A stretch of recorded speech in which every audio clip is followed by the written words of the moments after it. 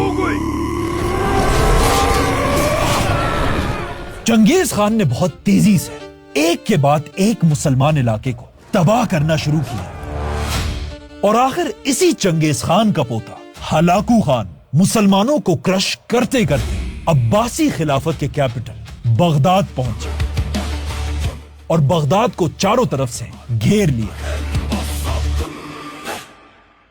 اور اس بات کا تو آپ صلی اللہ علیہ وسلم نے مسلمانوں کو پہلے ہی بتا دیا تھا کہ قیامت تب تک نہیں آئے گی جب تک مسلمان چھوٹی آنکھوں والے ترکوں سے نہیں لڑتے جن کے چہرے چمڑے کی طرح فلیٹ ہوں گے اور جوتے بالوں سے بنے ہوں گے۔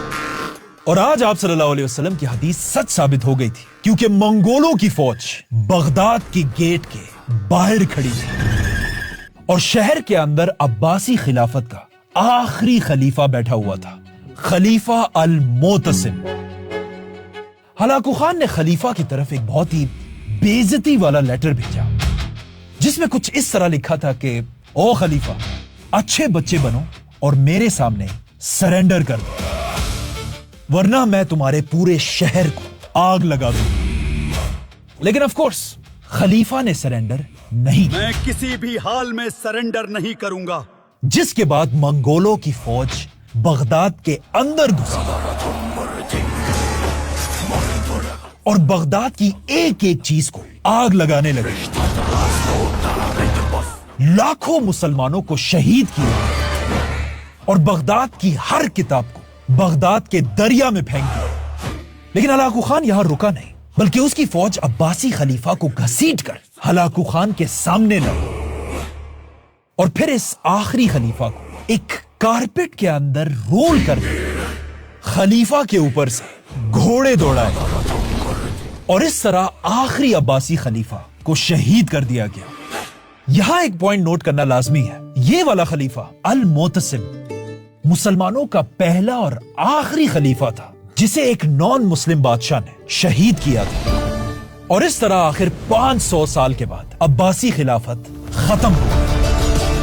اب سوچیں، اس سے کچھ سال پہلے دنیا میں ایک ہی ٹائم پر 3 خلیفہ تھے، اور اب حالات ایسے تھے کہ پوری دنیا میں کوئی بھی خلیفہ نہیں تھا۔ لیکن ویٹ، یہاں کہانی ختم نہیں ہوتی، کیونکہ جب ہلاکو خان بغداد کو تباہ کر رہا تھا، عباسی خاندان کا ایک شہزادہ کسی طرح اپنی جان بچا کر بھاگ گیا اور پھر عرب کے گرم ڈیزرٹ میں چل چل کر کسی طرح ایجپٹ پہنچے، جہاں ایجپٹ کے لوگوں نے خلافت ختم ہونے کے 6 سال بعد اس آدمی کو مسلمانوں کا نیا خلیفہ بنایا، اور اس طرح ایک بار پھر عباسی خلافت شروع ہوئی۔ لیکن یہ وہ پرانی خلافت نہیں تھی، یہ خلیفہ بس ایک عام آدمی تھا جسے خلیفہ کا ٹائٹل دیا گیا تھا اور ایک گھر اور کچھ نوکر دیے گئے تھے۔ اس کے علاوہ اس خلیفہ کے پاس کوئی بھی طاقت نہیں تھی، جو مملوک بادشاہ کہتا تھا خلیفہ کو وہی کرنا ہوتا تھا۔ مطلب خلیفہ کا جو یہ ٹائٹل تھا، یہ بہت ہی ایک کمزور نام بن چکا تھا اور دنیا میں اس ٹائٹل کی کوئی عزت نہیں تھی۔ لیکن بہت جلد حالات بدلنے والے تھے، کیونکہ اس سب سے بہت دور ترکی میں ایک چھوٹا سا قبیلہ آہستہ آہستہ اپنی طاقت بڑھا رہا تھا، اور اس چھوٹے سے قبیلے کے لیڈر کا نام تھا سلطان عثمان خان۔ اور اسی قبیلے نے آگے جا کر خلافت کے ٹائٹل کو دوبارہ عزت دی، اور یہی قبیلہ آخر مسلمانوں کی آخری خلافت بنی، جس کا نام تھا عثمانیہ خلافت۔ آہستہ آہستہ عثمانیہ سلطنت ترکی میں پھیلنے لگی، لیکن عثمانیہ سلطنت پہلے ہی دن سے کوئی خلافت نہیں تھی، بلکہ شروع میں یہ صرف ایک سلطنت، ایک ایمپائر تھی۔ لیکن آہستہ آہستہ جب یہ سلطنت بڑھنے لگی، عثمانیہ سلطنت مسلمانوں کی دنیا میں سب سے بڑی ایمپائر بنی، اور عثمانیہ سلطنت نے بڑی بڑی جنگوں کے بعد دنیا کا یہ سارا علاقہ فتح کر لیا۔ ایون مکہ اور مدینہ بھی عثمانیہ سلطنت کے کنٹرول میں آئے۔ لیکن عثمانیہ سلطنت ایک خلافت تب بنی جب سلطان سلیم نے ایجپٹ کو فتح کیا، اور وہاں سلطان سلیم کو ایک بندہ ملا, اسی عباسی خلیفہ کا پوتا جو اس سے بہت سال پہلے ہلاکو خان سے بھاگ کر ایجپٹ آیا تھا. تب سے لے کر اب تک عباسی خلیفہ ایجپٹ میں ہی رہتے تھے, لیکن یہ صرف نام کے خلیفہ تھے اور طاقت ان کے پاس بالکل زیرو تھی. سلطان سلیم کو جب اس کا پتا چلا, وہ سیدھا اس خلیفہ کو اپنے ساتھ واپس اپنے کیپٹل کانسٹینٹینوپل لے کر گئے اور وہاں اس عباسی خلیفہ کو حکم دیا کہ اپنی خلافت چھوڑ دو اور مجھے پوری دنیا کے مسلمانوں کا خلیفہ بنا. تو آف کورس عباسی خلیفہ اور کر بھی کیا سکتا تھا, اس نے اپنی خلافت چھوڑ دی اور عثمانیہ سلطان کو مسلمانوں کا خلیفہ ڈکلیئر کیا. اور اس طرح ہسٹری میں پہلی بار خلافت عربوں سے نکل کر ترک سلطان عثمانی سلطان کے پاس آئی, کیونکہ عثمانیہ سے پہلے ہر خلافت ایک عرب خلافت تھی. اور یہاں سے عثمانیہ سلطنت کا نام ہمیشہ کے لیے بدل گیا اور اس کو ایک نیا نام ملا, عثمانیہ خلافت. اب اگر تھوڑا غور سے دیکھا جائے, مسلمانوں کو اس بات سے کوئی مسئلہ نہیں تھا کہ خلافت عربوں کو ملے یا ترکوں کو, خلیفہ بس مسلمان ہونا چاہیے. لیکن آگے جا کر کچھ لوگوں نے عربوں کے دل میں یہ ریسزم ڈالا کہ خلیفہ صرف اور صرف ایک عرب ہی ہو سکتا ہے, جسے ہم آگے ڈسکس کریں گے. خیر, عثمانیہ سلطنت اب ایک خلافت بن چکی تھی اور اس خلافت میں بھی باقیوں کی طرح کچھ اچھی چیزیں تھیں اور کچھ بہت بری چیزیں. عثمانیہ خلافت کی سب سے اچھی بات یہ تھی کہ خلیفہ کا یہ ٹائٹل ہلاکو خان کی تباہی کے بعد صرف ایک ٹائٹل تھا جس کی دنیا میں کوئی ویلیو نہیں تھی اور خلیفہ کے پاس کوئی پاور نہیں ہوتی تھی. لیکن عثمانیہ نے آ کر دوبارہ اس خلافت کے نام کو عزت دی. مطلب عثمانیہ خلیفہ ہی پوری دنیا کا سب سے طاقتور آدمی ہوتا تھا. عثمانیہ خلافت کی دوسری اچھی بات یہ تھی کہ ان سے پہلے کوئی بھی خلافت یورپ کے سینٹر تک نہیں پہنچی, لیکن عثمانیہ خلافت مسلمانوں سے زیادہ یورپ کے علاقے فتح کرتی تھی اور انہوں نے پہلی بار یورپ کے یہ سارے علاقے بھی فتح کیے تھے. اور آخر سب سے بڑی بات عثمانیہ خلافت کی یہ تھی کہ آخری وقت میں بہت کمزور ہونے کے بعد بھی انہوں نے فلسطین کو آخری ٹائم تک سرنڈر نہیں کیا. عثمانیہ سلطنت کا سب سے بڑا اور طاقتور بادشاہ تھا سلطان سلیمان, جسے آج تک یورپ میں سلیمان دا میگنیفیسنٹ کہا جاتا ہے. لیکن عثمانیہ میں ایک اور خلیفہ بھی بہت بہادر آدمی تھا جس کا نام مینشن کرنا لازمی تھا. عثمانیہ کا آخری بڑا سلطان سلطان عبد الحمید. لیکن عثمانیہ خلافت میں آف کورس بری چیزیں بھی تھیں. پہلی بری بات یہ تھی کہ عثمانیہ خلافت نے ایک عجیب سا قانون بنایا تھا کہ جو بھی عثمانی شہزادہ خلیفہ بنے گا وہ بادشاہ بنتے ہی اپنے سارے بھائیوں کو اور ان کے چھوٹے چھوٹے بیٹوں کو مار ڈالے گا, چاہے ان بھائیوں نے کوئی غلطی یا بغاوت کی بھی نہ. اس قانون کی وجہ سے ایک عثمانیہ خلیفہ نے اپنے 19 بھائیوں کو اور ان کے چھوٹے چھوٹے بچوں کو مار ڈالا تھا. عثمانیہ خلافت کی دوسری بری بات یہ تھی کہ اس خلافت کے پہلے اور آخری خلیفہ تو بہت طاقتور خلیفہ تھے, لیکن بیچ کے کچھ خلیفہ بہت ہی کمزور لوگ تھے. کچھ شرابی تھے, کچھ وومنائزرز تھے اور کچھ تو بالکل پاگل ہی تھے. یہ بیچ کے کچھ خلیفہ صرف اپنی عیاشیوں میں رہتے تھے اور ساری خلافت ان کی بیویاں یا مائیں چلاتی تھی. اسی لیے ایک پاورفل خلیفہ نہ ہونے کی وجہ سے عثمانیہ خلافت کو بہت نقصان ہوا تھا. اور آخر میں سب سے برا کام جو عثمانیہ خلافت نے کیا تھا وہ اتنا برا کام تھا کہ آج تک مسلمان اس کی وجہ سے دنیا سے پیچھے رہ گئے, اور وہ یہ تھا کہ عثمانیہ خلافت نے پرنٹنگ پریس کو حرام کہا تھا. پرنٹنگ پریس ایک مشین تھی جو عثمانیہ خلافت کے دور میں یورپ میں ایجاد ہوئی, اور یہ اتنی خطرناک مشین تھی کہ اس سے پہلے ایک آدمی ایک دن میں صرف 40 پیجز لکھ سکتا تھا, لیکن اب پرنٹنگ پریس کی مشین سے وہی آدمی ایک ہی دن میں 4000 پیجز پرنٹ کر سکتا تھا, جو ایک بہت بڑی ٹیکنالوجی تھی. لیکن عثمانیہ خلافت کے خلیفہ اور علماء نے اس ٹیکنالوجی کو حرام کہہ دیا, جس سے آف کورس یورپ میں کروڑوں کتابیں پرنٹ ہونے لگی اور مسلمان اسی طرح اپنے ہاتھوں سے تھوڑی سی کتابیں لکھتے رہے. تو آف کورس یورپ سائنس اور ٹیکنالوجی میں آگے نکل گیا اور مسلمان پیچھے رہ گئے. عثمانیہ خلافت کو آخر 300 سال کے بعد ہوش آیا کہ پرنٹنگ پریس کوئی حرام چیز نہیں بلکہ ایک بہت امپورٹنٹ مشین ہے, لیکن افسوس اس وقت تک بہت دیر ہو چکی تھی. یورپ مسلمانوں سے سائنس میں 300 سال آگے نکل چکا تھا اور اسی کی وجہ سے آج تک مسلمان یورپ کا مقابلہ نہیں کر پا رہے۔ اگین یہ بات یاد رکھیں کہ دنیا میں ایک ہی خلافت بالکل پیور خلافت تھی، اور وہ تھی خلافت راشدہ۔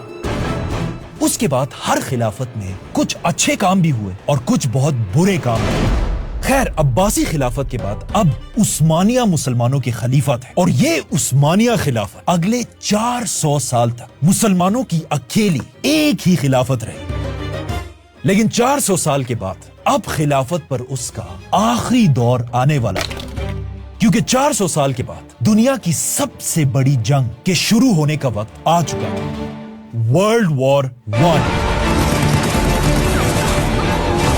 ورلڈ وار 1 میں عثمانیہ خلافت اور جرمنی ساتھ مل کر اس وقت کی سپر پاور برٹش امپائر کے خلاف لڑ رہے تھے، اور عثمانیہ خلافت اس ورلڈ وار 1 میں اتنی بہادری سے لڑی تھی Ottoman entry into the war کہ ایک جنگ میں عثمانیہ خلافت نے برٹش امپائر کی 5.5 لاکھ کی فوج کو بری طرح ہرا دیا۔ آخر عثمانیہ خلافت سے تنگ آ کر برٹش امپائر نے عثمانیہ خلافت کو توڑنے کا ایک بہت ہی خطرناک پلان بنایا، اور وہ پلان یہ تھا کہ عثمانیہ خلافت کے اندر ہی رہنے والے مسلمانوں کو آپس میں لڑایا جائے۔ تو اس پلان کے لیے سب سے پہلے برٹش امپائر عربوں کے پاس گئے، خلافت صرف تم عربوں کی ہونی چاہیے، اور ان سے کہا کہ تم لوگ یہ کیا کر رہے ہو؟ دنیا کے اصل خلیفہ تو تم عرب تھے، اور اب پچھلے 400 سال سے یہ ترک خاندان خلیفہ ہونے کی ایکٹنگ کر کے تم پر راج کر رہے ہیں۔ اگر تم عرب عثمانیہ خلافت کے خلاف ہماری مدد کرو گے تو ہم ترکوں کے اس عثمانیہ خلافت کو ختم کر کے تم عربوں کو دوبارہ مسلمانوں کا خلیفہ بنائیں گے۔ اور اس کام کے لیے برٹش امپائر نے ایک عرب خلیفہ بھی ڈھونڈا، مکہ میں رہنے والا ایک اسکالر شریف حسین۔ اس سے پہلے عربوں کے دل میں ترکوں کے خلاف کوئی نفرت نہیں تھی، لیکن یہاں پر برٹش امپائر نے مسلمانوں کو آپس میں لڑانے کے لیے عربوں کے دلوں میں یہ ریسزم پیدا کیا، جس طرح آج بھی مسلمانوں کو آپس میں لڑوانے کے لیے شیعہ سنی والے مسئلے کو زندہ کیا جاتا ہے۔ اچھا، جو بھی ہو، آخر عربوں نے عثمانیہ خلافت کے خلاف بغاوت کر اور برٹش امپائر کا ساتھ دیا، اور بہت کوشش کرنے کے بعد بھی عثمانیہ خلافت آہستہ آہستہ کمزور ہوتی گئی اور ہمیشہ کے لیے دنیا سے ختم ہو گئی۔ جیسے ہی عثمانیہ خلافت ختم ہوئی، 700 سال کے بعد مسلمانوں پر دوبارہ ایک ایسا وقت آیا کہ دنیا میں کوئی بھی خلیفہ نہیں تھا۔ پچھلی بار خلافت چنگیز خان کے پوتے ہلاکو خان نے ختم کی تھی، اور اب خلافت برٹش امپائر نے ختم کر دی تھی۔ عثمانیہ خلافت کے ٹوٹنے کے بعد عربوں نے برٹش سے کہا کہ اب وقت آ چکا ہے، اپنا وعدہ پورا کرو اور ہمیں خلیفہ بناؤ۔ لیکن یہ سن کر برٹش امپائر ہنسنے لگے۔ کون سی خلافات؟ کس چیز کی خلافات؟